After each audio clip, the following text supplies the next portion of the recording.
꼭 알아야 할 어제의 뉴스. 2011년 회계연도 다스의 감사보고서입니다. 136억 8천만 원을 회수해 영업외 수익에 반영했다고 돼 있습니다. BBK 김경준 씨에게 받아낸 돈입니다. 당시 이명박 전 대통령은 현직에 있었을 때입니다. BBK 주가 조작 사건의 피해자들은 지난 10월 이 전 대통령이 외교부와 청와대를 동원해 자금을 회수해갔다며 직권남용 혐의로 검찰에 고발했습니다. 당시 미국 법원은 김경준 씨의 동결된 스위스 계좌 재산이 다스가 아닌 옵셔널 캐피탈에 우선 지급돼야 한다고 판단했습니다. 하지만 MB정부가 관여해 140억 원을 먼저 받아갔다는 겁니다. 직권남용 혐의의 공소시효는 7년이어서 일반인이라면 내년 2월까지 수사가 이뤄져 재판에 넘겨져야 합니다. 하지만 검찰은 이 전 대통령의 직권남용 혐의는 2020년까지 수사가 가능하다고 이미 판단한 걸로 확인됐습니다. 현직 때 발생한 사안이기 때문입니다. 내란 외환죄를 제외한 대통령의 재직 중 범죄에 대해선 공소시효가 정지된다는 헌법재판소의 결정이 근거가 됐습니다. 이에 따라 이 전 대통령 퇴임 이후인 2013년 2월부터 공소시효가 시작된다는 게 검찰 판단입니다. 최근 이 전 대통령 재임 당시 청와대 행정관 등을 조사한 검찰은 다스 안팎의 관계자들을 부르고 계좌 추적을 벌이는 등 수사를 본격화할 전망입니다. 어제 피의자 신분으로 검찰에 출석한 이원종 전 비서실장은 15시간에 걸친 강도 높은 조사를 받았습니다. 검찰은 이 전 실장을 상대로 국정원 특수활동비를 받게 된 경위와 사용처, 박근혜 전 대통령의 관여 여부 등을 집중 추궁했습니다. 국정원 특수활동비 받은 것을 인정하십니까? 올라가서 말씀드리겠습니다. 박근혜 대통령 지시가 있었나요? 조사 과정에서 이 전 실장은 혐의를 인정하는 내용의 자수서를 제출한 것으로 확인됐습니다. 국정원으로부터 지난해 5월부터 석 달간 매달 5천만 원씩 받았다는 내용입니다. 이 전 실장의 재임 기간은 지난해 5월부터 10월까지로 상납이 중단된 시점은 언론의 미르재단 등 국정농단 사건이 불거지기 시작한 때입니다. 앞서 검찰은 이병후 전 국정원장도 같은 시기인 지난해 7월 안봉근 전 비서관의 요청에 따라 특수활동비 상납을 중단한 사실을 확인했습니다. 검찰은 이에 따라 당시 청와대 전반적으로 특수활동비 수수가 불법 행위임을 인식했던 것으로 파악하고 있습니다. 검찰은 다음 주 중 박 전 대통령이 수감 중인 서울구치소를 방문해 특수활동비 상납 지시 혐의 등에 대해 직접 조사한다는 방침입니다. 화재 참사가 발생한 제천 건물과 같은 필로티 구조는 불이 났을 때 거대한 아궁이가 될 수 있습니다. 1층에 주차된 자동차들이 불쏘시개 역할을 하고 1층 외부의 공기가 출입문을 통해 유입되며 유독가스가 빠르게 건물 안으로 퍼지기 때문입니다. 때문에 화재가 발생했을 때 초기 진압이 중요합니다. 하지만 현장을 점검해보니 대부분의 필로티 천장엔 스프링클러가 없었습니다. 연면적에 포함되지 않는다는 이유로 필로티 구조는 전부 다 스프링클러 배제가 됐고 그나마 있는 소방시설도 제대로 관리되지 않거나 무용지물인 경우가 많습니다. 누구든지 즉시 화재가 발생하면 즉시 열어서 사용할 수 있게끔 돼야 되는데 이런 부분을 열 수 없게끔 이런 장애물들이 설치되어 있기 때문에 불이 났을 때 탈출구가 마땅치 않은 경우도 문제입니다. 이렇게 필로티 구조에서 화재가 발생하면 연기가 대부분 1층 출입구로 유입이 되는데요. 문제는 대부분의 필로티형 건물들은 이곳 외 별도의 비상구가 설치되어 있지 않다는 겁니다. 화재가 발생했을 경우 그쪽이 연기가 들어온다든가 화염이 들어온 쪽으로 방향으로 피난을 할 수 없기 때문에 양방향 피난이 가능할 수 있도록 반대편 쪽에 별도의 피난구를 추운 겨울 필로티 천장 안쪽에 배관을 보호하기 위해 스티로폼 같은 가연성 보온재를 넣어두는 경우도 많습니다. 화재 발생 시 대형 참사로 이어지기 쉬운 필로티 건물들에 대한 관리 감독을 강화할 필요가 있습니다. 방송 중간에 좋아요를 눌러주시면 새날팀들에게 큰 힘이 됩니다. 미리 감사합니다. 소유 방송 출연자들의 평균 연령은 26세입니다. 청년들의 목소리를 들어보자는 의도로 기획된 방송입니다.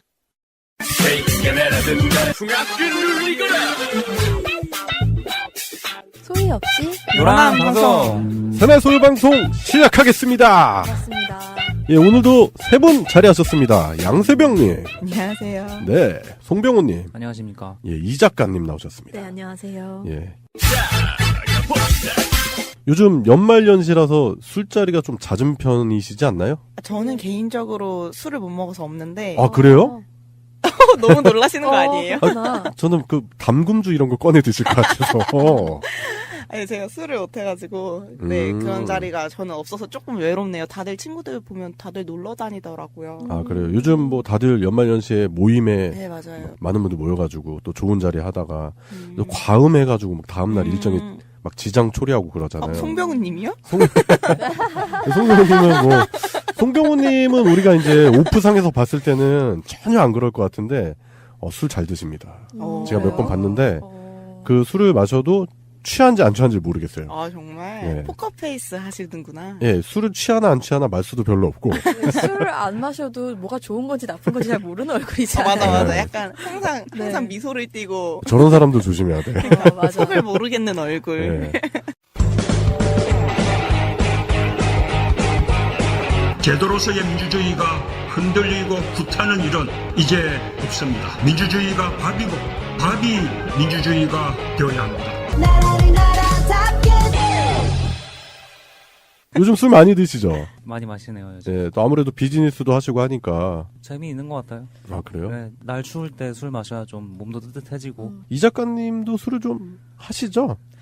네, 저는 좋아하는 편인데 네. 또 단술은 별로 안 좋아해서 아. 네, 음식점 가면 좀 마실 술이 별로 없어요. 저한테는 소주도 좀 너무 달게 느껴져서. 아, 그래요? 네. 네?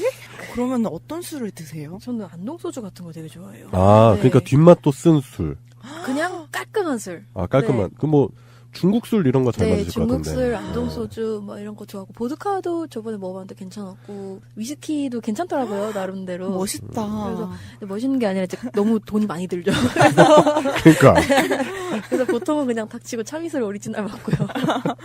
그 빨뚜. 네. 네. 빨뚜 저도 그 요즘 나오는 술들이 이제 도수가 좀 낮게 나오잖아요. 네. 그리고 뭐 맛도 막 첨가고 그러는데 그거보다는 빨간 뚜껑이 제일 나은 것 같아요. 네, 빨간 뚜껑이 그나마 네. 가성비가 괜찮은 술인 것 같아요. 아니면 뭐 저도 중국 술 있잖아요. 뭐 꼬량주.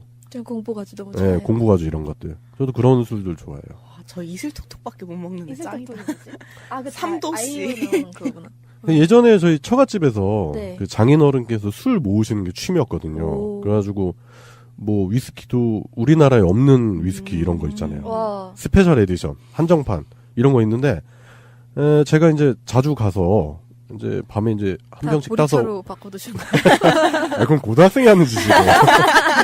근데 홀짝홀짝 이렇게 마시다 보니까 어느 날 갔는데 술을 다 쫙 숨겨 놓으셨더라고요. 에이, 너무 많이 먹었어. 맞아, 마음 상해졌어. 제가 한 번은 그 장인어른 그 모아놓은 걸 이렇게 탑을 만들어가지고 사진도 찍어가지고 너무 흐뭇해하는 거를 뒤에서 보시더니 그거 네 거 아닌 거 알지? 막 이러면서 아니 그냥 보기만 하는 거예요. 막 이러면서 했는데 어느 순간 이제 싹 없애셨더라고요. 그래가지고 좀 아쉬운데 예, 저도 술을 좋아하는데 요즘 예전 같지 않게 술자리가 좀 잦다 보니까 네. 속병도 좀 나오고 그러는 것 같아요. 피곤하기도 하고. 조심해야 돼요. 예, 그럴 땐 또 우리 새날에서 광고하는 이너피스라는 숙취해소제가 있어요.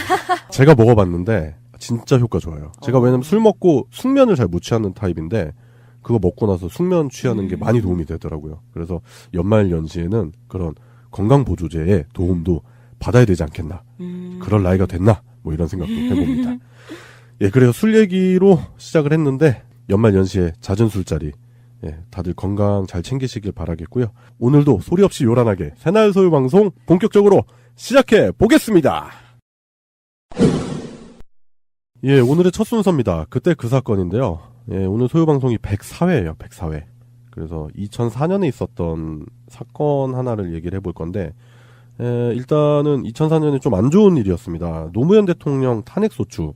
당시에 새천년 민주당이 탄핵소추안을 제출했대요. 그리고 한나라당과 자유민주연합이 이에 동조해서 결국 찬성 193표, 반대 2표로 탄핵소추안을 통과시켰다고 합니다. 네. 그래서 이제 대통령 직무가 전지가 된 상태에서 이제 고건 국무총리가 대통령 권한을 대행을 하는 상황이었고 국민적인 여론은 정반대였다. 제가 기억이 나는 게 그때 당시에 이제 웹툰 이런 거 한창 나오고 있었을 텐데 뭐 강풀씨를 필두로 해가지고 그 웹툰 작가들이 대통령 탄핵소추안에 대한 그 부정적인 견해라든지 민심 그거를 웹툰 작품으로 많이 반영을 했었던 기억이 나요. 그래서 사람들이 분노했었던 지점이 뭐냐면 대통령 시작한 지 1년 됐는데 그리고 솔직히 따져보면은 그 전직 대통령들이라든지 그리고 나서 뭐 노무현 대통령 후에 지금 뭐 문재인 정부 전까지 그런 정황이 충분히 있었거든요. 대통령들이 직접적이거나 간접적으로 선거에 개입하려고 했었던 그런 정황들. 그런 부분 때문에 시민분들 많이 분노를 했는데 노무현 대통령 발언 하나 가지고 물고 뜯고 뭐 언론부터 해가지고 쌩 난리를 치는 거예요. 지금도 그렇게 상황은 나아지지 않았다고 보거든요. 그때 당시 이제 결국에는 국민 여론 자체가 왜 니들이 우리가 뽑은 대통령을 니들 멋대로 탄핵을 시키려고 하느냐. 우리의 생각은 그렇지 않다. 적극적으로 반영을 했었던 것 같아요. 그러다 보니 결국에는 헌법재판소에서 탄핵소추안이 기각이 됐죠. 한참 이제 중학교 다니고 있을 때인데 네. 단편적인 기억들은 몇 개 있어요. 굉장히 인상 깊게 근데 기억이 남는 게 미리 알려주신 건 아니지만은 이제 제가 존경하는 선생님들이 알고 보니까 정교조 선생님들이셨어요. 네. 근데 그분들이 정교조 활동을 하면서 사회적인 탄압을 많이 받으니까 그런 사회단체들도 이제 뭔가 열심히 일을 해야 되고 사회적인 운동을 많이 해야 되잖아요. 네. 근데 그런 것들을 학생들한테 알려주고 싶지 않으셨나 봐요. 네. 네. 그러니까 본인들이 정교조라는 것도 적극적으로 필요가 안 하시고 사회적인 문제점들이 있는데도 물어봐도 제대로 안 알려주시더라고요. 나중에 크면은 너희가 생각을 해봐라 이렇게 얘기를 해주셔서 나중에 이제 생각을 해보니까 원래 교육자들은 그런 정치적 중립이 있어야 되잖아요. 맞아요. 교육자가 가져야 되는 정치적인 중립이 뭔지 그때 이제 몸소 배웠던 것 같아요. 작년에 우리가 또 촛불 전국을 통해서 대통령을 탄핵을 시켰잖아요. 잘못된 대통령에 대해서는 국민이 일어나서 탄핵을 시키는 거고 이때는 확실히 여론 자체가 그렇지 않았다. 그런 부분을 반대적인 모습을 보여주는 거죠. 지난 박근혜 씨 탄핵 때를 보면은 국민의 대다수가 탄핵이 옳다. 그렇게 적극적으로 찬성을 하고 입장 표명을 하고 촛불을 통해 표현을 했다고 생각을 하는데 노무현 대통령 탄핵 소추안 건 같은 경우는 국민 자체가 허용하지 않았다. 야당 의원들끼리 했죠, 거의. 그렇죠. 그냥 싫었던 거야. 그 사람들은. 맞아요. 그냥 노무현 대통령이란 사람 자체가 그리고 본인들이 가지고 있는 그런 기득권에 침범하는 것 자체가 싫었던 거예요. 그냥 싫었던 거고 그냥 탐탁지 않았던 거죠. 그러니까 조그만 빌미라도 잡히면 탄핵 운운하는 거고 최근에도 그런 일 있잖아요. 뭐 조원진이라든지 몇몇 그 의식 없는 인간들 현직 의원들이 문재인 대통령을 탄핵해야 된다고 그딴 소리 하는데 그 말 같지도 않은 소리. 너무 웃겨가지고. 예, 그러다가 이제 국민 여론의 줄바따를 맞게 됩니다. 그딴 소리는 하지 마시고 지금 보면은 그 문재인 정부가 그래도 잘 지켜지고 있다. 그래서 더욱더 그런 부분에 대해서 힘을 모아야 된다라는 생각이 들더라고요. 그때 그 노무현 대통령의 그 쓸쓸한 모습, 그 씁쓸한 모습이 많이 기억이 나더라고요. 그래요. 오늘의 첫 코너는 여기까지 하겠습니다. 오늘의 이슈. 예, 오늘의 이슈입니다. 오늘의 이슈 뭐 이 얘기를 안 할 수가 없죠.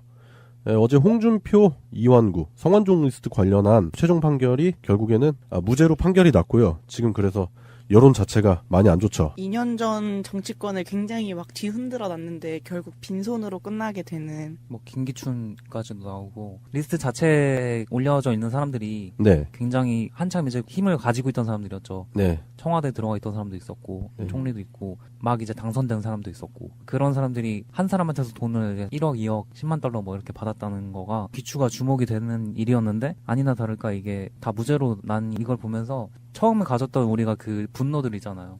네. 이 사람들이 다들 커넥션이 있고 뭔가 돈을 많이 받아서 그런 자리에 오른 게 아닌가 그런 의심들이 들었던 게 이 분노를 어디다 풀어야 될지 모르겠는 그런 상황이 된 것 같아요. 다들 그냥 반응들이 주변에서 그렇더라고요. 아니 저 사람들이 무죄면 죽은 성완종만 유죄냐. 그렇죠. 네. 그 성완종 리스트가 폭로가 되면서 어떻게 보면 정치권에서 아직도 횡행하고 있는 그런 정경유착의 그런 부분들 그리고 당시에 권력 실세들이 다 연루가 돼 있었지만 결국에는 뭐 이런 식으로 흐지부지 끝나게 되는 상황을 보면서 국민 대다수의 여론이 안 좋죠. 그리고 이게 좀 애매한 게 증거가 뭐 불명확하다. 뭐 이런 식의 그 대법원 판단이 있었는데 그렇게 따진다면 예전에 그 뭐 노무현 대통령 관련한 그런 수사에서 뭐 부인이 뇌물을 받았는데 남편이 모른다는 게 상식적인 일이냐. 막 이런 식으로 몰아갔었던 그런 검찰들, 재판부들. 증거도 없이. 예, 그런 부분들. 생각해 본다면 사법부가 과연 공정한 잣대로 지금 현재 대한민국의 법 질서를 이끌고 있는지에 대한 의구심이 드는 거죠. 메모 메모를 보고 뭐 성완종이 누구에게 돈을 줬고 누구에게 뭘 줬고 이렇게 써놓은 걸 보고 아 뭐 친분이 그렇게까지 되진 않은 것 같은데 그랬을 리가 없어라고 얘기하는 것 자체도 그게 소설 쓰냐. 네, 그게 법정에서 할 수 있는 판단일까 싶기도 하고요. 아니 그거를 왜 추리를 해요? 네. 그 메모가 근거가 되지 않는다면 그 친분 관계가 있다 없다를 판단하는 근거는 대체 어디 있는지 잘 모르겠더라고요. 읽어봐도. 네. 그런 생각을 하게 됐는데요. 이게 무죄가 난 거가 판사가 잘못한 게 아니고 네. 검사가 잘못한 것 같아요. 그러니까 검찰이 이 사건에 대해서 아주 이렇게 유력한 증거를 내놔야 되는데 증거 자체가 없어서 그 리스트 말고는 사실 녹취록이랑 리스트 말고는 증거를 제대로 제출한 게 없어요. 네. 그래서 이게 무죄가 난 것 같고 좀 의심이 많이 되는 게 같은 날에 진경준 검사장이 무죄를 받았단 말이에요. 넥슨에서 2억 주고서 주식 받아가지고 120억에 팔았거든요. 네. 근데 그게 무죄가 났단 말이에요. 검사장이 무죄를 받은 거랑 검찰이 증거를 제대로 제출 못한 거랑 아무런 커넥션 없다고 보기엔 연결돼서 보이더라고요. 그렇죠. 재판부가 수사를 지시하는 것도 아니고 그리고 법정 공방을 통해서 판결을 내리는 곳이기 때문에 어떻게 보면은 재판부의 전적인 잘못만은 아니다라는 송병호님 의견도 제가 봤을 땐 충분히 일리가 있다. 충분히 그런 정황도 보인다. 그런 생각이 들어요. 검찰이 어느 정도 뒤에서 세팅을 해놓고 이제 굴리기만 하면 된다? 약간 이런 식으로 봤던 거네요. 그런 의지 아니겠어요? 네. 그런 의지 차이겠죠. 막 진짜 어떻게든 잡아넣으려고 그러면은 예전에 노무현 대통령 때처럼 말도 안 되는 그런 논리도 갖다 붙이고 그리고 비교해볼 만한 사건이 있잖아요. 한명숙 전 총리 판결 사건을 보자고요. 그때 양상은 비슷했다고 봐요. 저는 지금 현재 그 성완종 리스트랑 그 증인들이 얘기하는 그 진술 있잖아요. 뭐 진술 번복을 했었던 부분도 똑같이 닮아 있는데 한 사건은 유죄가 된 거고 한 사건은 무죄가 된 거죠. 진술 번복 문제는 홍준표 같은 경우에는 그냥 말로 이제 하다가 얼버무려가지고 진술을 바꾸게 된 거죠. 말을 얼버무려가지고 그걸 두 가지로 진술을 해버렸는데 한명숙 전 총리 같은 경우에는 그걸 공식적인 기록으로 진술을 바꾼 거예요. 판결할 때 성완종 쪽에서는 재판부가 검찰 측 진술이 효력이 없다고 봤고 네. 한명숙 쪽에서는 검찰이 최초에 제시한 진술이 효력이 있다고 봤어요. 두 가지 사건을 비교해서 보자면 한 사건의 증인은 증인이 위증을 했는데 그 증인이 위증한 게 잘못됐다. 그래서 위증죄도 처벌해야 되고 그리고 검찰 진술이 맞다. 이런 식으로 간 거고 한 사건에 대해서는 검찰 진술이 이건 말이 안 된다. 뭐 이런 식으로 해서 무죄를 선고한 거기 때문에 어떻게 보면 정말 불공정하다고 볼 수 있는 그런 일이죠. 정확한 디테일까지 안 보더라도 그냥 표면적으로 나와 있는 얘기들만 봐도 충분히 그런 의혹이 불거져 나올 수 있는 거죠. 큰 차이점이 뭐냐면은요. 성완종 리스트 같은 경우에는 검찰이 아까 말씀드렸다시피 증거를 못 내놨어요. 네. 근데 한명숙 전 총리 같은 경우에는 증거가 딱 하나가 있는 게 동생이 집을 사면서 이제 전세금으로 수표를 냈다는 거예요. 그 시기에. 네. 돈을 받았다고 의심되는 시기에 수표를 냈는데 그 수표를 증거로 제시를 한 거예요. 정황이네요. 그냥 네, 정황. 그냥 정황상의 증거로 그냥 그걸 찾아가지고 낸 건데 검찰이 그럴 때는 엄청나게 열심히 찾아가지고 증거를 제출을 하는데 성완종 리스트에서는 그 시기를 근처로 해가지고 그 압수수색하고 하면은 수표 하나 안 나오겠어요, 솔직히. 그럼요. 네, 그런 노력을 안 했다는 거죠. 그러니까 적극적이었느냐 네. 아니면 그냥 소극적이었느냐 네. 그런 부분도 있겠네요. 그렇죠.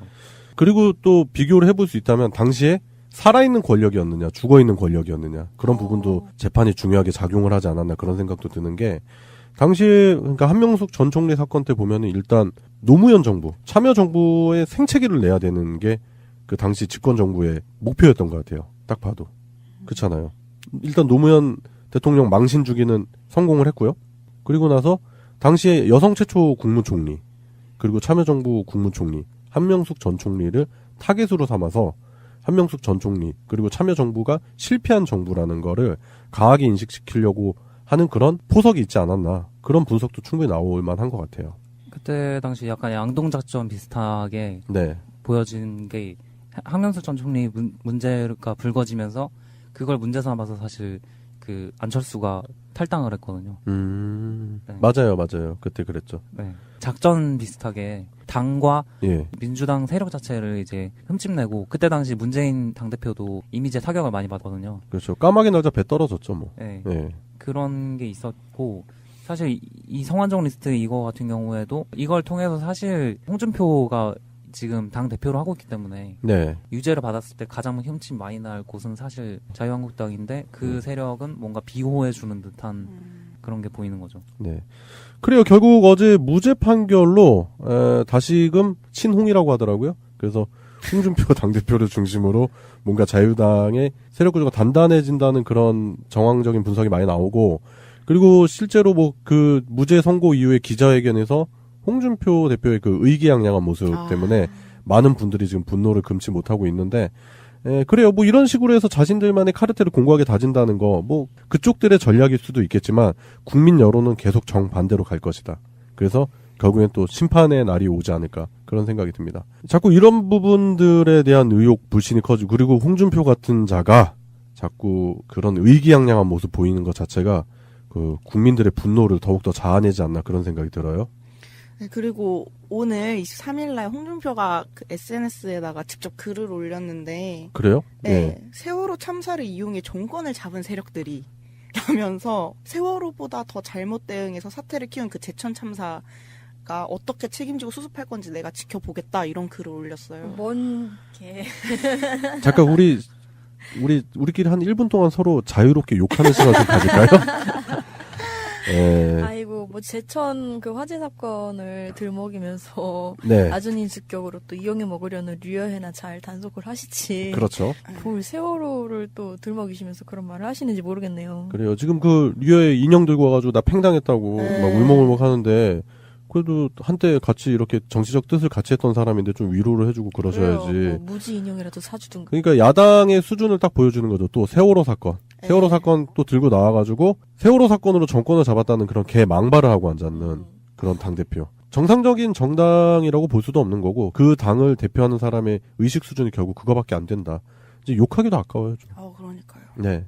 세월호 사건을 자꾸 정치적으로 이용하려고 하는 그런 모습이 보이는 거죠. 화재 사건 자체도 지금 네. 그 정치적으로 이용하는 거가 이제 문제인 거잖아요. 그렇죠. 네, 그 아예 언론이랑 포털 방송이 다 좌파들밖에 없고 SNS에도 문바들밖에 없다 이러면서 저 깜짝 놀랐어요. 그냥 막 써놨어요, 글을. 막 써놨어요? 네, 진짜 그냥 막 찔러놔가지고. 뭐 거의 뭐 SNS를 보면 그 사람의 수준을 알 수 있는데 그냥 배설 수준. 그리고 최근에 또 일본에 가서 그 굴욕적인 모습. 네. 네, 의자 사이즈, 의자 높이 때문에 또 문제가 됐었는데, 그런 모습들 보여주는 사람이 결국에는 그 뭐 문재인 대통령이 뭐 중국 가서 뭐 굴욕적인 외교, 뭐 아련을 했다는 듯한 그런 말을 했지만, 정작 본인이 일본에 가서 네. 아련을 하듯이 굽신굽신.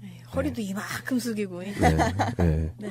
원래 약자한테 강하고 강자한테 약한 전형적인 그쪽 부류의 사람들의 모습을 보여주는 사람, 그 사람이 현재 야당의 당대표입니다. 그 사람이 홍준표입니다. 우리가 엘리트라고 생각하는 그 사람들이 알고 보면 다 친일 경찰 노덕술의 후예 뭐 이런 거잖아요. 그렇죠. 그러네요. 그런 거기 때문에 사실 다 엮여 있는 거잖아요. 네, 노덕술 뭐 하팔라 다 그런 사람들의 원료 아니겠습니까? 박정희도 빼놓을 수 없지. 무섭게가 그렇게 귀여워했던 박정희도. 네. 네, 저희 정신적 고향 일본에 왔습니다. 뭐 이러면서 형님이라고 모시겠습니다. 90도로 인사를 하고 네. 대통령인데 네. 쪼다 같은 모습을 보여줬죠.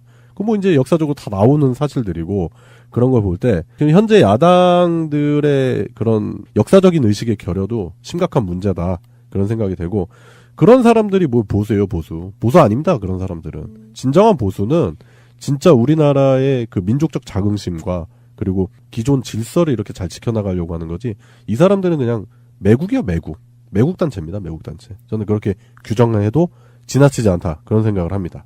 그래요. 형격히 수준이 떨어지는 야당, 그리고 그 야당의 대표, 그리고 그 야당의 대표가 과거에 있었던 혐의가 결국 무죄로 판결이 나면서 사법부에 대한 불신이 전 국민적으로 확산되고 있다. 그런 얘기를 오늘의 이슈에서 다뤄봤습니다. 예, 오늘의 이슈는 여기까지 하겠습니다. 금주의 시사. 예, 금주의 시사입니다. 금주의 시사 첫 번째는 제가 준비한 시사인데요. 판교 환풍구 사건 아시죠? 그때 참 비극적인 사건, 그리고 재난 사건이 일어났는데, 관련해서 박수영 전 경기도 행정 1부 지사가 이재명 성남시장이 그 책임을 회피하고 있다, 그런 주장을 했는데, 그 부상자 가족 대표인 김도경 씨가 말도 안 되는 소리 하지 말라고 반박을 해주신 사건이 있었어요.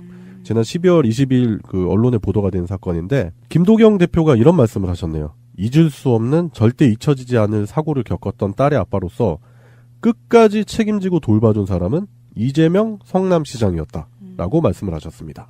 그러면은 그 인터뷰로 드러난 거는 누가 그 사건을 정치적으로 이용하려고 하고 있느냐네요. 그렇죠. 네. 정확히 보이는 지점인 거죠. 그러니까 방금 이 작가님이 말씀하셨는데 이런 부분을 본다면 과연 그런 사건들을 정치적으로 이용하는 세력들이 누구인지 여실하게 보여주는 거죠. 김도경 대표께서 얘기하기를 그래서 원만하게 사망자 보상 문제가 해결되고 부상자 보상 협의가 시작되었을 때 네. 경기도 측에서는 그냥 어차피 부상자들은 이 사건이 잊혀지면서 같이 잊혀질 것이다. 뭐 소송을 하든 맘대로 하라라고 했다고 느끼셨나 봐요. 그리고 이재명 시장 쪽에서는 오히려 계속해서 그 부상자 가족분들의 편을 들어주려고 하셨다. 이렇게 얘기를 하고 있어요. 네. 근데 상반되는 부분이 이용해 먹을 때는 네. 적극적으로 이용해 먹다가 나중에 가서 일이 진행이 되고 시간이 지나갈수록 점점 이제 그 담당하는 뭐 경기도 부지사나 뭐 국장, 팀장, 뭐 주무장 이런 사람들이 사건에 대해서 좀 논의를 하려고 그러면 연락조차 안 되는 그런 상황이고 아예 자리를 다 옮겨버리는 그런 상황이 됐는데 네. 그런데도 끝까지 이제 계속해서 연락해주고 조언해주는 사람은 이재명 시장을 비롯한 성남시 시청 공무원분들밖에 없었다. 네. 이런 말씀이신 거죠. 중환자실에서 딸을 간호를 하고 있는데 굳이 불러내서 사진 한 방 찍는 게 더 중요하거든. 그런 모습을 보여줬다라는 식의 폭로가 있었고 그런 반면에 혼자 병원을 찾아와가지고 위로해주고 가신 분은 이재명 성남시장이었다. 이런 폭로가 나오는 거죠. 기시감이 있네요. 그 홍준표가 네. 물난리 났을 때 네네. 굳이 가가지고 연설을 해야 됐다고 네. 했던 그런 모습과도 닮아 있네요. 네. 그 앞으로 우리가 지향해야 되는 정치인들 그런 모습들을 잘 보여주지 않나 그런 생각을 해보게 돼요. 예, 결국에는 이재명 성남시장이 그 허위사실 유포로 박 전 부지사를 고발하겠다고 했습니다. 아시죠? 이재명 성남시장 한번 이렇게 한다 그러면은 끝까지 가기 때문에 박 전 부지사님께서는 마음을 단단히 잡수셔야 될 것 같고 뭐 오도 가도 못한 상황이 된 거 아니에요? 모든 행동에는 책임이 뒤따른다. 본인의 철학을 이렇게 보여주시는 것 같아요. 자꾸만 진실을 왜곡시켜서 그걸 정치적으로 써먹으려는 정치인들이 있죠. 그렇지만 우리 시민들이 그런 부분을 가만두지 않는다. 그래서 진실은 언젠가는 밝혀진다. 그렇기 때문에 함부로 우리 시민들을 대상으로 해서 그런 식으로 왜곡을 하는 그런 사람들이 더 이상 정치나 아니면 정부 조직에 진출할 수 없게끔 만들어야 될 필요성도 있다고 봅니다. 예, 이재명 성남시장에 관한 얘기를 해봤습니다. 예, 금주의 시사 두 번째입니다. 금주의 시사 두 번째는 송병호 님이 준비하신 시사인데요. 어떤 시사 가져오셨죠? 네, 저는 따릉이의 미래라는 시사를 가져왔습니다. 따릉이요? 예. 따릉이가 뭐예요? 따릉이 모르세요? 네. 박원순 시장님의 가장 위대한 업적인데. 혹시 그 자전거인가요, 그게? 네. 예. 아, 제가 자전거를 잘 안 타서 걷는 거 좋아합니다, 저는. 그 1,000원을 결제를 하면은요 하루 동안 계속해서 자전거를 빌려서 탈 수 있어요. 그게 이제 동네에 상관없이 타고 그 다른 맞아요. 그 반납소에다 반납하고 이런 식이잖아요. 네. 그래서 많이들 타고 다니시는 건 봤어요, 저도. 굉장히 편리해요. 그렇죠. 주로 사무실이 다 근처에 있어요. 집 근처에 있어서 그 동네에서 많이 타고 다니는데요. 저희 회사 직원 복지로 이제 근처에 출장 갈 일 있으면 따릉이 이렇게 대신 결제해주고 막 그래요. 그런데 따릉이를 이제 쓰다 보면은 많은 분들이 편하기는 한데 아직 뭔가 좀 불편한 점이 조금 있다. 개선할 점이 있다 이렇게 느끼시는 분들이 있을 거예요. 미국에서도 자전거 공공임대 서비스를 많이 시행이 되고 있는데요. 미국, 중국 뭐 이런 큰 나라에서들도 그런 게 이제 보편화가 되고 있어요. 네. 중요한 점이 이게 스마트폰으로 이걸 대여한다 그런 점이잖아요. 네, 그래서 그 어떤 미래 산업으로 각광을 받고 있고 많이 활성화가 다른 나라에서 되고 있는데 자전거가 각광받는 이유가 제가 봤을 때는 친환경이잖아요. 그러니까 자동차나 이런 대중교통보다 훨씬 이점이 있는 게 어떻게 보면 운동도 되고 그리고 자전거 도로도 요즘 잘 돼 있기 때문에 그 도로 정체라든지 이런 부분에 영향도 많이 안 받기 때문에 오히려 이용하시는 분들이 많이 편리하겠다.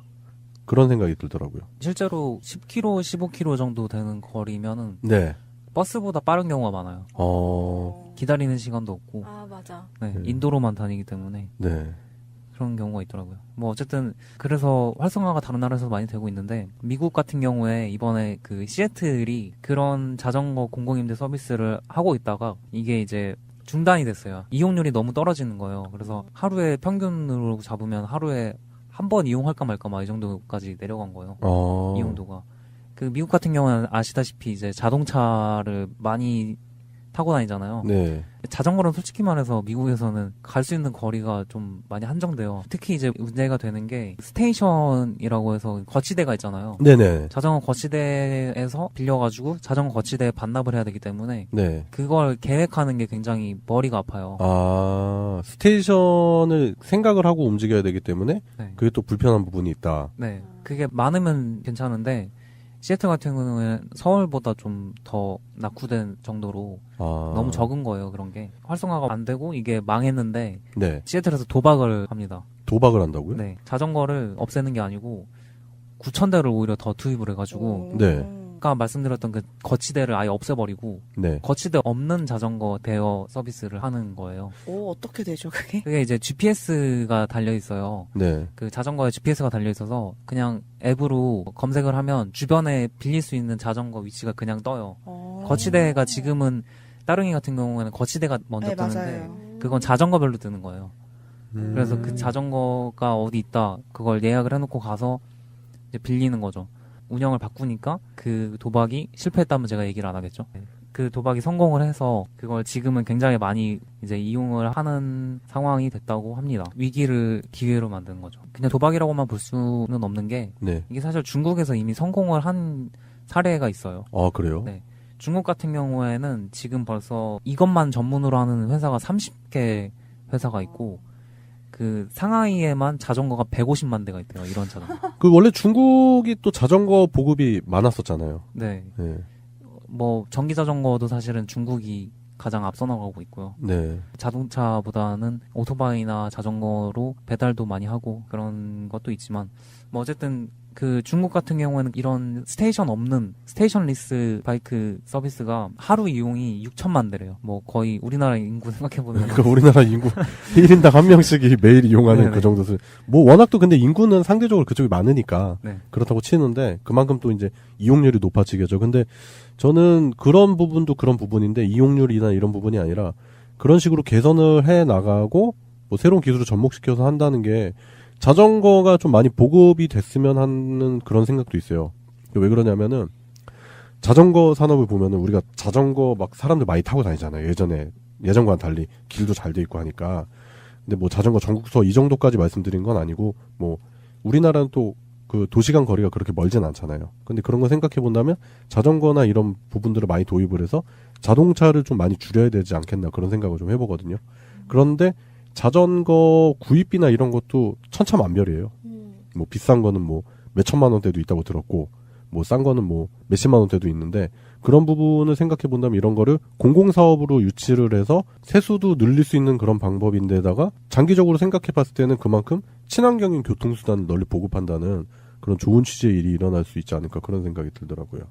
근데 서울시 빼고는 제가 봤을 땐 시행하는 시가 없죠. 현재. 네, 그게 좀 문제죠. 네. 네. 따릉이가 다른 곳에도 좀 이제 확대 보급을 노력은 하고 있어서 네. 경기도까지는 일부 확대되긴 했는데 네. 근데 그게 딱 많아져야지 그때부터 타고 다닐 수 있게 되는 거라서 저도 따릉이 처음 생겼을 때부터 했거든요. 네. 그 너무 재밌어가지고 근데 학원 가는 길에 타고 싶은데 굉장한 시간을 걸어야 되더라고요. 저희 집에서 따릉이 거치소까지 간 다음에 타고 간 다음에 다시 또 걸어가면은 그게 오히려 뭔가 싶어서 좀 안 타다가 근데 나중에 진짜 완전 전폭적인 확대를 한 적이 있어요. 근데 그러고 나니까 그때부터는 너무 재밌더라고요. 약간 포켓몬고처럼 뭐 맞아. 스팟 찾아가는 맛도 있고 네, 그래서 그게 되게 즐거웠는데 그리고 한 번 더 이번 최근에도 또 늘려서 이제는 어디를 가면 제가 항상 자전거가 없어서 불편한 적이 많았는데 사람들이 다 가져가 버려서 근데 진짜 거치대가 많아졌거든요. 그래서 저는 사람들이 이거를 진짜 많이 이용했으면 좋겠다고 생각했어요. 저도 하면서 불편한 점이라고는 정말 그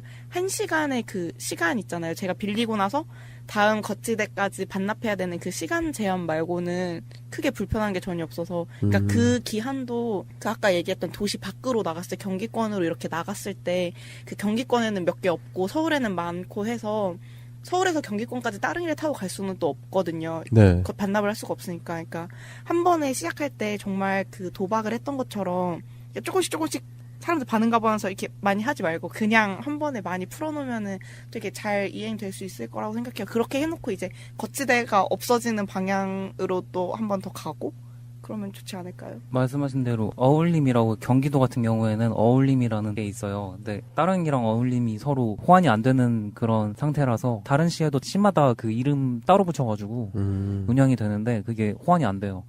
그런 문제점 때문에 전국에다 그냥 뿌려놓고서 나라도 땅 그렇게 넓지도 않잖아요. 아무데나 놔도 되는 그런 서비스가 있으면은 좀 더 좋을 것 같다. 그런 생각이 들었습니다. 진짜 스테이션이 없어지면 진짜 포켓몬고 하는 느낌이겠어요. 네. 자전거 맞아, 여기 몇 맞아, 개, 맞아. 여기 몇 개 이러면. 그래서 그런 붐을 통해서 뭐 또 자전거로 부산까지 가보기 뭐 이런 것들. 그런 자전거 어디까지 여행을 갔다 뭐 이런 얘기도 나오게 되면 대박. 사람들이 또 그런 부분에 관심을 갖고 그게 또 하나의 문화 트렌드로 자리 잡지 않겠나 그런 생각도 해봐요. 전 걱정되는 게 그렇게 거치대가 없이 자전거가 그냥 하나 띡띡띡띡 있게 되면은 그게 있지 않을까. 내가 그러면 나 지금 자전거를 타고 가서 저기서 자전거를 바꿔 타서 저기로 가야지 이랬는데 가는 도중에 다른 사람이 가져가면은 거치대가 있으면은 거치대 몇 개까지 자전거가 남아있는지가 보이는데 그것도 똑같은 문제가 있을 수는 있지만 어쨌든 그 동안에 그 자리에 내가 가려던 그 자리에 사람들이 반납을 할 거라는 그 예상이 있으니까 거기서 기다리거나 할 수 있는데 그런 게 아예 없으면 뭔가 정말로 포켓몬고처럼 쫓아다니게 되는 그런 게 있을 것 같아서 그런 점에 대한 보완이 있으면은 좋을 것 같아요. 수가 그냥 많으면 그게 알아서 해결된다. 예, 그리고 선진국에서 공공자전거라고 하죠. 공공자전거 활용하는 그런 케이스를 보고 우리나라도 선진국의 그런 좋은 예를 도입을 한다면 뭐 이런 부분들 그리고 결국에는 친환경 교통수단을 많이 늘려서 일거양득의 기회를 얻을 수 있다 그런 생각이 드네요. 예, 송병훈님이 준비하신 시사였습니다. 국민들은 국가의 존재 이유가 무엇이냐고 물었습니다. 어려울 때 국가가 지켜주고 있다는 믿음을 줘야 그것이 국가의 존재 이유입니다.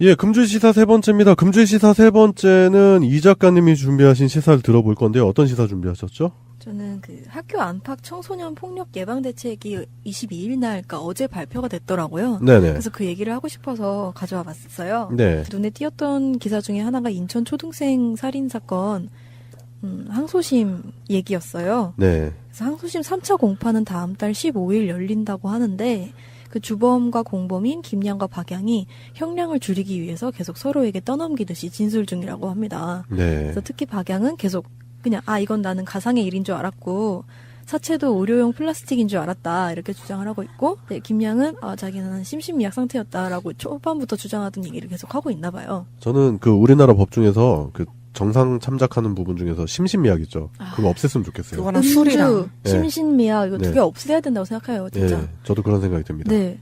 아무튼 이 사람들은 이제 1심에서 각각 20년과 무기징역을 받았어요. 이제 항소심 3차 공판까지 지켜봐야겠지만 네. 뭐 국민들 여론도 그렇고 굳이 재판부가 이들을 봐줘야 될 이유도 없죠. 네. 네. 그리고 한편 최근에도 중고생들이 뭐 학생 한 명을 집단 폭행해가지고 조롱하듯이 그런 현장 영상을 찍어 올리는 등의 네. 사건들이 잇따라 일어났었죠. 네. 근데 이게 사실은 그냥 청소년들이 잠깐의 비행 정도로는 치부할 수 없는 정도의 심각한 사안이에요. 근데 이런 시점에서 이제 어제 22일 김상곤 사회부총리 겸 교육부 장관이 사회관계 장관 회의를 열어서 이 예방 대책을 발표를 한 거예요. 네. 대책의 주요 골자는 소년범 적용 연령 하향이 있고요.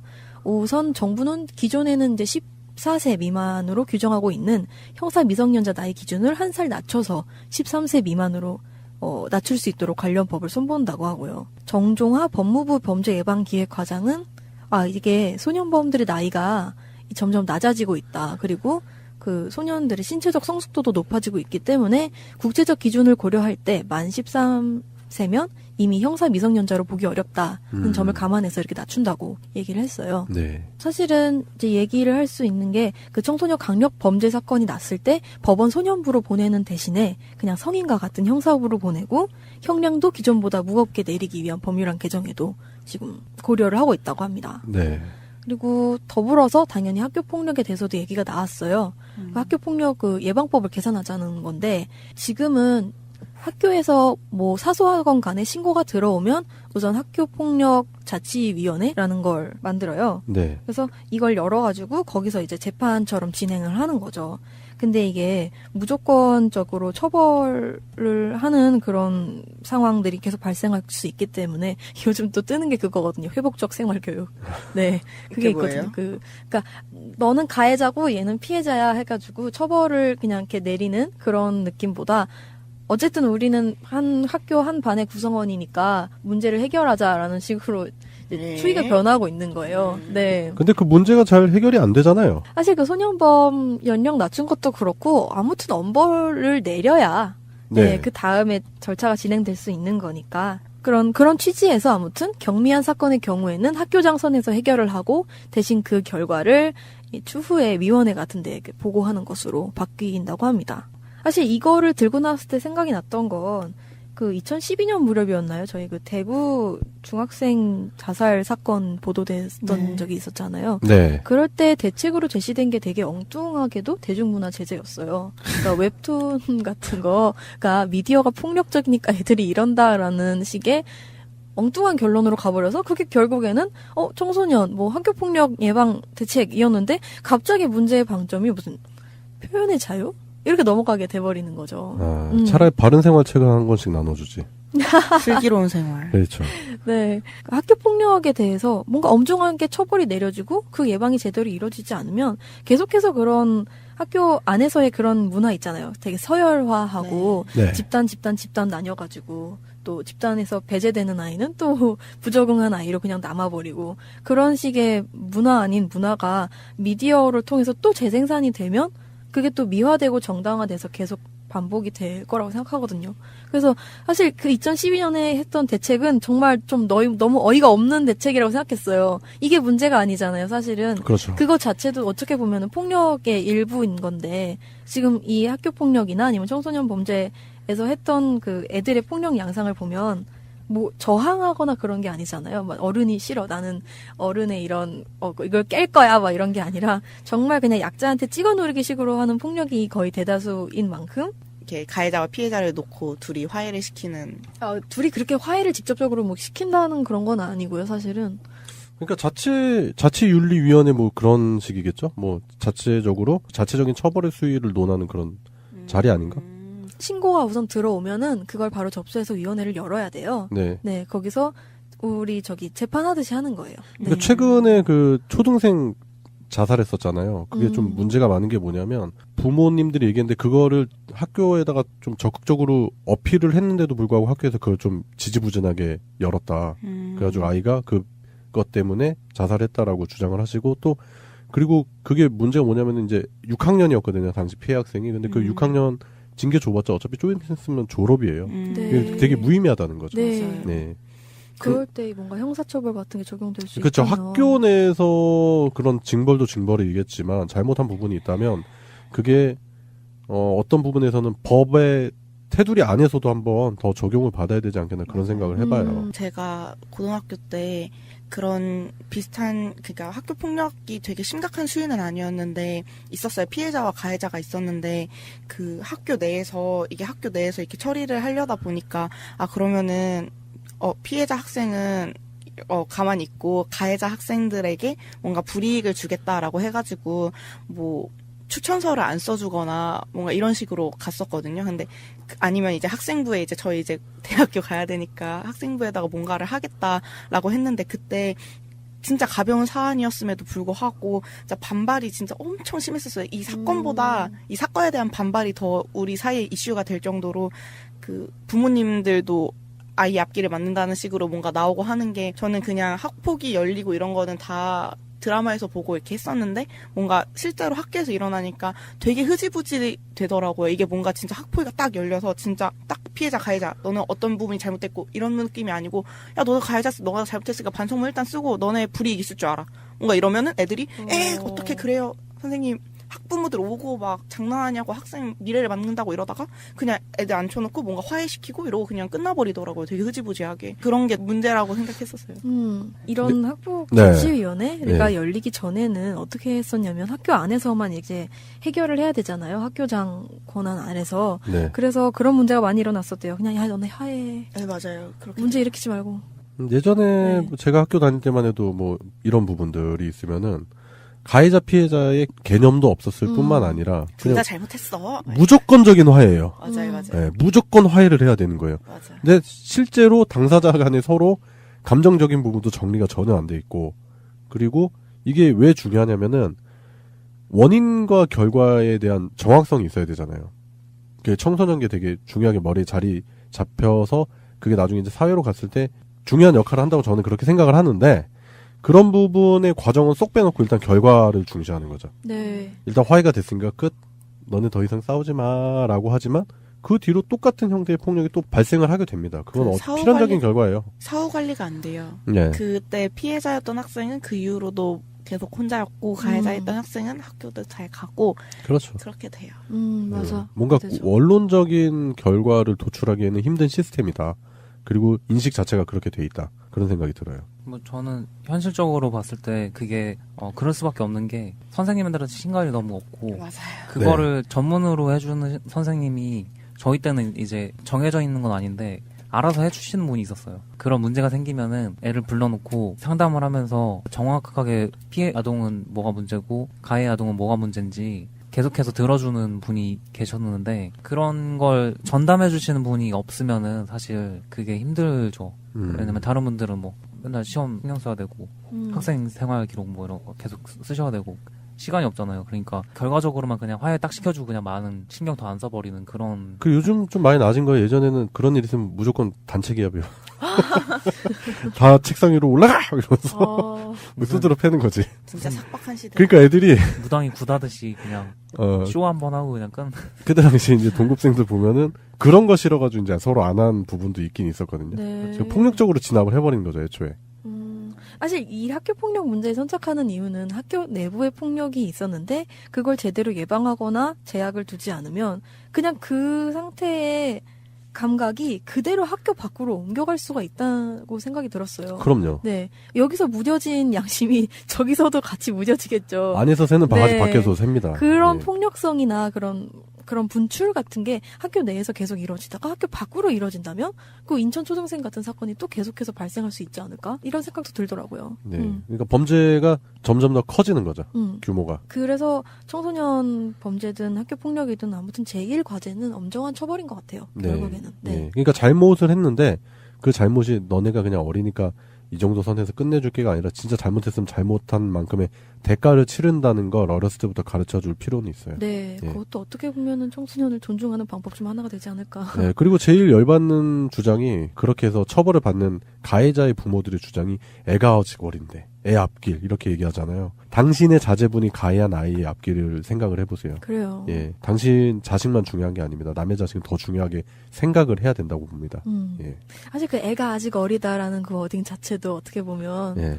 그러니까 어렸을 때 싹을 뽑아야 돼요. 그러니까 예. 어렸을 때 더 강하게 처벌을 해야 되는 게 맞다고 봐요, 저는. 주변에서 애들 보면은 진짜 애들 그 정서를 보면 되게 복잡다단하고 생각도 되게 복잡하거든요. 예. 막 애니까 뭐 이렇게 순수하게 이렇게 넘기고 그럴 문제가 아니라 정말 청소년들을 존중하고 싶다면은 그런 부분까지 심도 있게 고민을 해서 이거는 애라서 나올 수 있는 문제구나 이렇게 치부하지는 말아줬으면 좋겠다.